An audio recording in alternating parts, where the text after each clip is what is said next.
નમસ્કાર વિદ્યાર્થી મિત્રો, હું દુધાત ફેનિલ વેટ ડિજિટલ એજ્યુકેશનમાં આપ સૌ વિદ્યાર્થી મિત્રોનું હાર્દિક સ્વાગત કરું છું.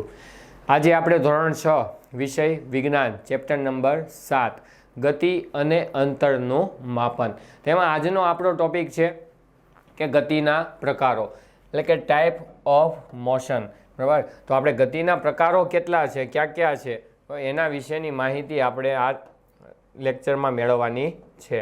બરાબર, ચાલો તો આપણે આગળ વધીએ. કે અહીંયા તમને કીધું છે કે તમે સીધા રસ્તા પર વાહનની ગતિ, પછી કોઈ પણ પરેડમાં સૈનિકોની માર્ચ પરેડની ગતિ, પછી કોઈ પણ પડતા પથ્થરની ગતિનું અવલોકન કર્યું હશે. તો તમે ઘણી બધી આવી વસ્તુઓનું શું કર્યું હોય, અવલોકન. કે જ્યારે કોઈ પણ પદાર્થ હોય સમયે સમયે પોતાનું સ્થાન શું કરતો હોય, બદલતો હોય, તેને આપણે શું કહીએ છીએ, ગતિ. તો અહીંયા તમે જો વિવિધ ઉદાહરણો આપ્યા. ધારો કોઈ વાહન ચાલી રહ્યું છે રસ્તા ઉપર, તો તેની ગતિ કેવી રીતના હોય છે, તો કે સીધી જ ચાલ્યું જાય છે વાહન. બરાબર, પછી માર્ચ પરેડ ઉપર જે ચાલતા સૈનિકો હોય, એટલે કે પરેડ કરતા હોય, 26મી જાન્યુઆરી હોય, 15મી ઓગસ્ટ હોય, ત્યારે પરેડ કરતા જે સૈનિકો છે, બરાબર, તેની ગતિ છે એ પણ કેવી હોય, સીધી જ હોય. બરાબર, પછી કોઈ પણ પથ્થર છે ધારો કે નીચે પડે, કોઈ પણ પથ્થર તમે પકડી રાખ્યો છે ને ક્યાં જાય છે, નીચે, તો સીધે સીધો જ જશે. જેમ સાપ છે આમ વાંકા ચૂકો ચાલ્યો જાય એમ કંઈ પથ્થર પડશે નહીં. બરાબર, તો અહીંયા આપણને એવા અલગ અલગ પ્રકારો સમજાવવા માગે છે. ચાલો, તો આ કેવા પ્રકારની ગતિ છે, તો કે 100 મીટર દોડ હરીફાઈમાં પ્રતિસ્પર્ધી પણ સીધી રેખા ઉપર દોડે છે. બરાબર, તો અહીંયા વાહનો જો આ એક રસ્તો છે, એમાં વાહન જો સીધા જ હાલ્યા આવે છે, કારણ કે રસ્તો સીધો છે, તો વાહનો કેવી રીતના ચાલવાના, સીધા ચાલવાના. તો શું તમારી આસપાસના આ પ્રકારના વધારે ઉદાહરણો વિચારી શકો, તો કે હા, આપણે આવા અનેક ઉદાહરણો છે તે વિચારી શકીએ. બરાબર, ચાલો જો અહીંયા સૈનિકો છે એ પરેડ કરી રહ્યા છે. બધા જો સીધી લાઈનમાં એક જ દિશામાં આગળ વધી રહ્યા. બધાના હાથ જો, બધાના હાથ પાછળ છે. આગળનો હાથ છે એ ક્યાં જતો હશે, તો આગળ જતો હશે. બરાબર, બધાનો તમે જમણો પગ જુઓ તો આગળ છે, ડાબો પગ બધાનો કેવો છે, પાછળ છે. તો અહીંયા આપણને શું કીધું, સરળ રેખીય ગતિના કેટલાક ઉદાહરણો છે. બરાબર, આ બંને ઉદાહરણો કેવી ગતિ દર્શાવે છે, સરળ રેખીય ગતિ. બરાબર, સાવ સિમ્પલ. બરાબર, ચાલો, તો આ બધા ઉદાહરણોમાં આપણે જોઈએ છીએ કે વસ્તુઓ સીધી રેખામાં ગતિ કરે છે, અને આ પ્રકારની ગતિને સરળ રેખીય ગતિ અથવા તો સુરેખ ગતિ તરીકે ઓળખવામાં આવે છે.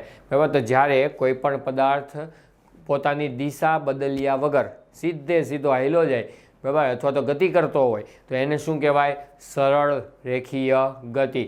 બરાબર, અથવા તો સુરેખ ગતિ, એટલે કે સીધી કોઈ પણ તમે લાઈન કરો તેને આપણે સુરેખ કહીએ કે નહીં. બરાબર, તો એવી રીતના સુરેખ ગતિ તરીકે અથવા તો સરળ રેખીય ગતિ તરીકે એને ઓળખવામાં આવે છે. પછી અહીંયા તમે જોઈ શકો છો એક બળદ તમને દેખાય છે.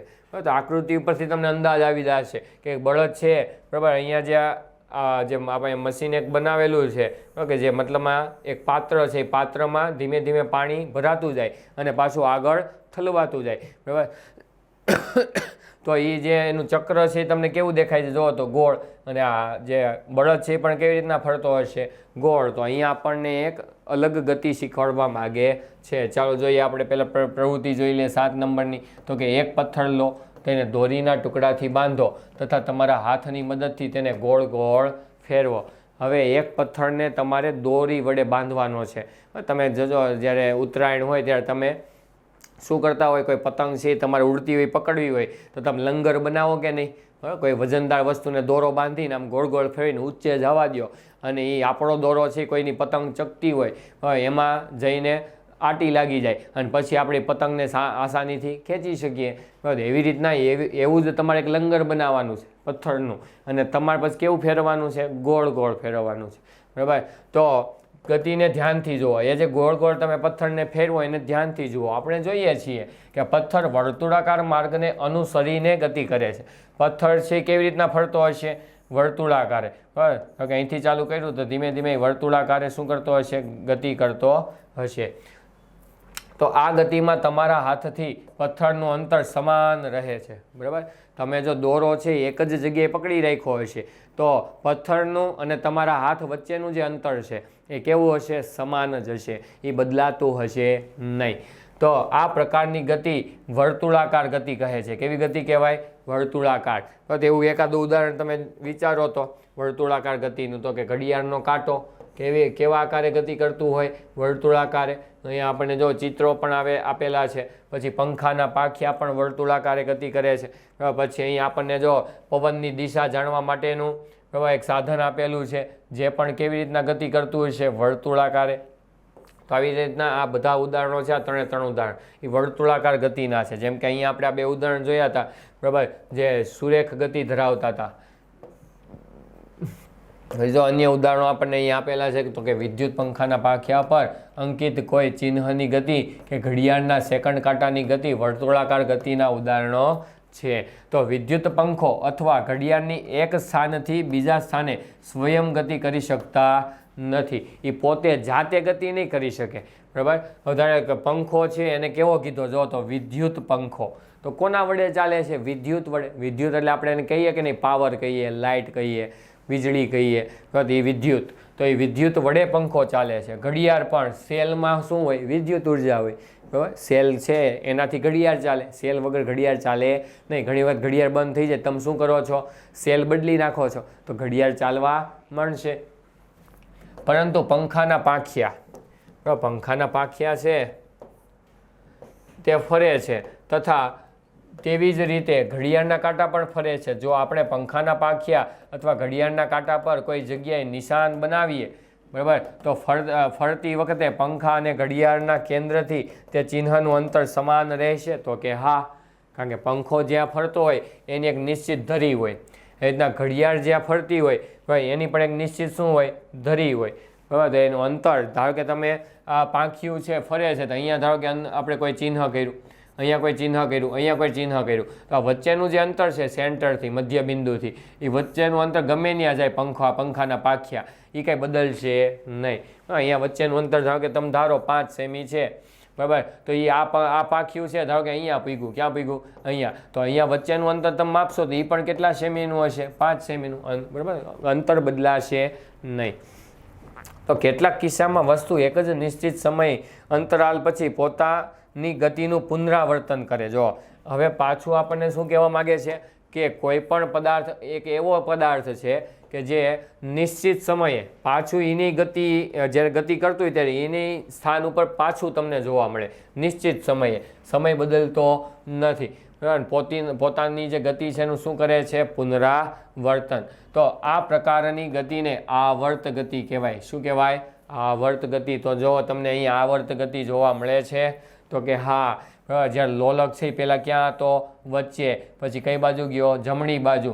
જમણીથી પાછો ક્યાં આવ્યો? ડાબી બાજુ. તો સતત લોલક છે એ જમણીથી ડાબી, જમણીથી ડાબી, જમણીથી ડાબી એમ ગતિ કર્યા કરશે. એ નહીં સ્થાને. અહીંયા તો મેં તમને આમ જુદું પાડવા માટે નીચે લેતો ગયો. બાકી લોલક છે એકને એક સ્થાને શું કર્યા કરે? ગતિ કર્યા કરે. તો એટલા માટે આવી જે ગતિ હોય, જે નિશ્ચિત સમયે પોતાની ગતિનું શું કરતા હોય? પુનરાવર્તન, તો એને આવર્ત ગતિ તરીકે ઓળખવામાં આવે છે. અથવા તો પિરિયોડિક મોશન તરીકે પણ એને ઓળખવામાં આવે છે. તો દોરીથી બાંધેલ એક જ પથ્થર લો, જેની તમે પ્રવૃત્તિ 7માં ઉપયોગ કર્યો હતો. હવે દોરીને તમારા હાથમાં પકડો અને પથ્થરને દોરીથી લટકાવો, અને આ એક લોલક છે. તો બીજા હાથ વડે પથ્થરને એક બાજુથી ખેંચો અને પછી મુક્ત ગતિ કરવા માટે છોડી દો, બરાબર. ધારો કે આપણી પાસે એક પથ્થર છે ને દોરી વડે બાંધો. શેના વડે? દોરી વડે. ધારો કે આ દોરી છે, નીચેનો ભાગ છે ને પથ્થર કહીએ. હવે ધારો કે આને શું કરવાનું છે? આપણે એક બાજુથી ખેંચીને મૂકી દેવાનું છે, બરાબર. તો ખેંચીને મૂકી દેશો તો પછી શું કર્યા કરશે? ગતિ કર્યા કરશે. પણ નિશ્ચિત સમયની હશે કે નહીં, બરાબર. તો એવી રીતના આવી જે ગતિ હોય, જે એક જ સ્થાને હલનચલન કરતી હોય, એને શું કહેવાય? આવર્ત ગતિ. તો અહીંયા આપણે આ ત્રીજો પ્રકાર ભણ્યા. કેટલામો પ્રકાર? ત્રીજો પ્રકાર. એક પ્રકાર કેવો હતો? જે સીધા માર્ગ ઉપર કોઈ પદાર્થ સીધો જ હાલ્યો જતો હોય, એને આપણે શું કહેતા હતા? સુરેખ ગતિ, બરાબર. પછી એક વર્તુળાકાર ગતિ હતી, બરાબર. કોઈ પણ પદાર્થ વર્તુળાકાર જ ફરતો રહે. અને હવે જે ત્રીજી ગતિ એવી કેવી છે? આવર્ત ગતિ. એક જ સ્થાને પુનરાવર્તિત થયા કરે. તો આપણે આવી રીતના ગતિના કેટલા પ્રકારો ભણ્યા? 3. તો હવે લોલક ગતિમાં છે અને આવર્ત ગતિનું ઉદાહરણ છે. અને આ લોલક મનોરંજનની સાથે આપણને આવર્ત ગતિ સમજાવવામાં મદદ કરશે. તો આ લોલક છે, બરાબર, એ કેવી ગતિ સમજાવવામાં મદદ કરશે? તો કે આવર્ત ગતિ. તો કોઈ લોલકની ગતિ, વૃક્ષની શાખાઓનું આગળ પાછળ લહેરાવું, એક લોલક ગતિ છે, એટલે કે આવર્ત ગતિ છે. બરાબર, વૃક્ષની ડાળી હોય તો ડાળી છે એ શું કર્યા કરશે? સતત ડાબીથી જમણી બાજુ અથવા તો ઉપરથી નીચે બાજુ. તો એવી રીતના એક આવર્ત ગતિનું ઉદાહરણ છે. પછી હિંચકો ખાતા બાળકોની ગતિ. તો હિંચકો છે કઈ બાજુ જાય? આગળ અને પાછળ. તો સતત એકને એક જ માર્ગ ઉપર હલનચલન સતત કર્યા કરશે. પછી ગિટારના તારની ગતિ. બરાબર, ધારો કે ગિટાર હોય, શું હોય? ગિટાર હોય, બરાબર, ગિટાર ઉપર ઓલા તાર હોય, શું હોય? તાર. તે તારને તમે આમ છે આંગળી મારો એટલે ઉપર નીચે શું કર્યા કરશે? ગતિ કર્યા કરશે. તો એની પણ જે કંઈ ગતિ છે કેવી હોય? તો કે આવર્ત ગતિ. પછી ઢોલકની સપાટીની ગતિ. હવે ઢોલક ઉપર તમે આમ થાપ મારો, ઢોલક ઉપર તમે થાપ મારશો, બરાબર, તો એની જે ચામડાની સપાટી હોય ઉપરની, એ ઉપર નીચે શું કર્યા કરશે? ગતિ કર્યા કરશે. આ બધા આવર્ત ગતિના ઉદાહરણો છે, જેમાં વસ્તુ એક નિશ્ચિત સ્થાને, બરાબર, અને શું કર્યા કરે છે? તો કે હલનચલન કર્યા કરે છે. અને એ ગતિ પદાર્થ છે એનું શું કરે છે? પુનરાવર્તન. બરાબર, તો અહીંયા શું કીધું? જો જેમાં વસ્તુઓ એક નિશ્ચિત સમયના અંતરાલ પર પોતાની ગતિનું શું કરતું હોય? પુનરાવર્તન. તો આ બધા ઉદાહરણો કોના છે? તો કે આવર્ત ગતિના. અહીંયા આપણને એક બીજું ઉદાહરણ આપ્યું હતું, જો લોલક. તો લોલક છે એનો જે મતલબ આ ઘંટ છે, એનો નીચેનો ધાતુનો ભાગ છે, તમે એક વખત ખેંચશો પછી શું કર્યા કરશે? હલનચલન કર્યા કરશે એક નિશ્ચિત અંતરાલે. બરાબર, તો એને શું કહેવામાં આવે છે? આવર્ત ગતિ. પછી બુઝોને ખાતરી નથી કે જ્યારે આપણે દોરી વડે બાંધેલા પથ્થરને વર્તુળાકાર ગતિ કરાવીએ છીએ ત્યારે પથ્થરનું હાથથી અંતર સમાન રહે છે. શું તમે બુઝોને આ સમજાવવા માટે મદદ કરી શકો? યાદ રાખો, પથ્થર એક દોરી સાથે બાંધેલો છે. હવે જ્યારે આપણે પ્રવૃત્તિ કરી 7 નંબરની, ત્યારે શું કર્યું હતું? દોરીમાં પથ્થર બાંધ્યો અને એને શું ફેરવો? ગોળ ગોળ ફેરવો. તો હાથથી જે પથ્થર વચ્ચેનું અંતર છે એ બે કેવું રહેતું હતું? સમાન રહેતું હતું. એ ક્યારેય બદલશે નહીં જ્યાં સુધી દોરી એક સ્થાને પકડેલી હોય ત્યાં. હવે દોરીની લંબાઈ વધારો તો પાછું બદલી જાય, અથવા તો દોરીની લંબાઈ ઘટાડો તો એ બદલી જાય, પણ એક જ સ્થાને પકડેલું હોય તો કાંઈ વાંધો આવશે નહીં. તો અહીંયા પ્રવૃત્તિ 5ના એક ભાગરૂપે સિલાઈ મશીનનું અવલોકન કર્યું. હવે સિલાઈ મશીન હોય એની સોય હોય, તમને ખબર હોય તો એ સોય છે એ ક્યાં જશે? નીચે આવશે, પાછી ક્યાં વહી જાય? ઉપર, એક જ સ્થાને. બરાબર, તો એ ઉપર નીચે શું કરે છે? ગતિ કરે છે. તો એને પણ શું કહેવાય? આવર્ત ગતિ. તો તમે અવલોકન કર્યું હશે કે સિલાઈ મશીન પોતાની જગ્યા પર જ રહે છે જ્યારે તેનું પૈડું વર્તુળાકાર ગતિમાં હોય છે, અને તેમાં એક સોય પણ હોય છે. જ્યારે તે સીધું પૈડું ફરે છે ત્યાં સુધી નિરંતર ઉપર નીચે ગતિ કરી રહે છે. ખરું ને? તો કે હા. અને અહીં સોય આવર્ત ગતિ કરે છે. સોયની ગતિ કેવી થઈ? આવર્ત. પણ એનું જે મતલબમાં ચક્ર જે સિલાઈ મશીનનું જે કંઈ ટાયર હોય એ ફર્યા કરે પૈડું, બરાબર, એ પૈડું છે એ પાછું વર્તુળાકાર ગતિ કરતું હોય. તો શું તમે જમીન પર ગબડતા દડાની ગતિનું અવલોકન કર્યું છે? તો તમે દડાને જ્યારે ઘા કરો છો, બરાબર, ત્યારે દડો છે એ વર્તુળાકાર ગતિ કરશે, પણ દડાની જે કંઈ જ્યારે ઘા કર્યો હોય દડો, તો એનો જે માર્ગ હશે ગતિ કરવાનો એ પાછો કેવો હશે? સુરેખ હશે. બરાબર, તો અહીં જમીન પર ગબડતો આપણે શું લેવાનો છે? દડો. એને આપણે શું કરવાનો છે? ગબડાવવાનો છે. તો દડો આગળ વધવાની સાથે સાથે વર્તુળાકાર ગતિ પણ કરે છે. હમણાં વાત કરી કે નહીં? આગળ વધે છે સીધી જ લાઈનમાં તો સુરેખ ગતિ, પણ દડાઓ જે ગોળ ગોળ ફરે છે કેવી ગતિ થઈ? વર્તુળાકાર ગતિ. તો આમ દડો સરળ રેખીય ગતિ તથા વર્તુળાકાર ગતિમાંથી પસાર થાય છે. તો શું તમે આવા અન્ય ઉદાહરણો વિશે વિચારી શકો છો કે જેમાં વસ્તુઓ વિભિન્ન પ્રકારની ગતિનો સમન્વય કરતી હોય? સમન્વય એટલે શું થવું? ભેગું થવું. બરાબર, કેવું થવું? ભેગું. તો અહીંયા કેટલી ગતિ ભેગી થઈ? 2. દડો છે એ ગોળ ગોળે ફરે છે અને આગળ પણ ફરે છે. તો 4 વ્હીલ હોય, ચાલુ અવસ્થામાં હોય, બરાબર, તો 4 વ્હીલની જે આખી 4 વ્હીલની ગતિ છે, આખા 4 વ્હીલની એ તો સુરેખ હોય, સીધા માર્ગ ઉપર હેલી જતી હોય, પણ એમાં જે ટાયર ફરતા હોય એની ગતિ કેવી થઈ? વર્તુળાકાર. તો એ પણ એક સમન્વય થયો. ચાલો, એવા અન્ય ઉદાહરણો પણ તમે બરાબર જાણી શકો છો. તો આપણે ઘણી બધી માપનની પ્રવૃત્તિઓ કરી તથા કેટલાક પ્રકારની ગતિની ચર્ચા કરી. તો આપણે જોયું કે સમયની સાથે સાથે સ્થિતિમાં, સમયની સાથે સાથે કેનામાં? સ્થિતિમાં, એટલે કે પદાર્થની સ્થિતિમાં થતા ફેરફારને ગતિ કીધું. સમય સાથે ધારો કે આપણે 1 સેકન્ડ, પછી 2 સેકન્ડ, 3 સેકન્ડ, 4 સેકન્ડ, 5 સેકન્ડ, અહીંયાથી તમે કોઈ દડો છે એને ઘા કર્યો તો પહેલી સેકન્ડે એ ક્યાં હોય? જ્યાં આપણે ઘા કરવાની શરૂઆત કરી ત્યાં. બીજી સેકન્ડે પછી ક્યાં પૂગી જાય? બીજા સ્થાને, ત્રીજા સ્થાને, ચોથા સ્થાને. તો સમયે સમયે પોતાની સ્થિતિ એટલે કે સ્થાન બદલતું રહે એને શું કીધું આપણે? ગતિ કીધું. બરાબર, તો સ્થિતિમાં થયેલા પરિવર્તનને આપણે અંતર માપવા દ્વારા સમજી શકીએ છીએ. અને આનાથી આપણને એ જાણકારી પ્રાપ્ત થાય છે કે કોઈ વસ્તુ કેટલીક ધીમી અથવા ઝડપી ગતિ કરી રહી છે. તો ગમે ત્યારે તમે કોઈ પણ બે વસ્તુને એક સાથે ગબડાવો. ધારો કે દડાને આપણે એક હાથમાં દડો પકડવાનો છે, એક હાથમાં તમે કોઈ પણ એક ધારો કે વેલણ, બરાબર, એક હાથમાં દડો અને એક હાથમાં વેલણ, બેયને સમાન બળથી ગતિ કરાવવાનું. કોને? બેયને સમાન બળથી ગતિ કરાવવાનું. બરાબર, તો વેલણ છે લાંબુ અંતર કાપી શકશે નહીં, પણ દડો લાંબુ અંતર કાપી શકશે. તો ઝડપી કોણ ચાલ્યું? દડો. બરાબર, તેવી રીતના ઝડપી ગતિ એકની સાપેક્ષે બીજાનું તમે અવલોકન કરો ત્યારે તમને ઝડપ અને ધીમી, ઝડપી અને ધીમી ગતિ પણ જાણવા મળે. તો જમીન પર ગોકળગાયની ગતિ, પછી પતંગિયું એટલે કે બટરફ્લાયનું એક પુષ્પ પરથી બીજા પુષ્પ પર જવું. તો કે ગોકળગાય છે એની ગતિ છે સાવ ધીમી ધીમી હોય. તમે એને જોવો ને તો એ તમને આમ આળસ ચડી જાય એટલી ગતિ કોની ધીમી હોય? ગોકળગાયની. બરાબર, તો વહેતી નદી. વહેતી નદી એટલે કેવી નદી? નદી હું આખી એમ ફરી જાય, ડાબીમાં જમણી બાજુ વહી જાય?